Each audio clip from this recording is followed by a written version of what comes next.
بسم اللہ الرحمن الرحیم نحمدہ و نصلی علی رسولہ الکریم۔ سوال یہ ہے کہ سبحان نام رکھنا کیسا ہے، اس کے اوپر ہم نے پہلے ایک تفصیلی ویڈیو بنا دی ہوئی ہے، آپ اس کو دیکھنا چاہیں تو نیچے ویڈیو کے نیچے جو ہے نا آپ کلک کریں، آپ کو ویڈیو مل جائے گی، لانگ ویڈیو مفصل۔ لیکن بہرحال سبحان نام رکھنا، یہ کسی انسان کا نام رکھنا یہ درست نہیں ہے۔ سبحان کا مطلب ہوتا ہے کسی کو تمام عیوب اور نقائص سے، نقصوں سے پاک ٹھہرانا۔ تو یہ نام جو ہے نا وہ صرف اللہ ہی کی ذات کے لیے خاص ہے۔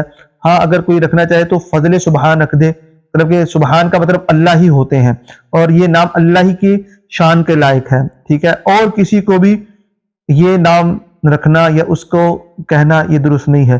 اس طریقے سے اگر کسی نے نام رکھ لیا محمد سبحان تو یہ بھی درست نہیں ہے۔ محمد اللہ رکھ دے نام تو کیا ہے، درست نہیں ہے نا۔ سبحان یہ اللہ کی خاص صفت ہے، اللہ کے علاوہ کسی کے نام کسی کا بھی جو ہے نا وہ یہ نہیں رکھا جا سکتا۔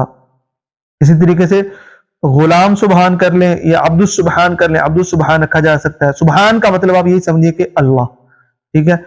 کسی کو بغیر مطلب کہ کسی کو تمام عیوب اور نقائص سے پاک بتلانا، ٹھہرانا، یہ سبحان ہے۔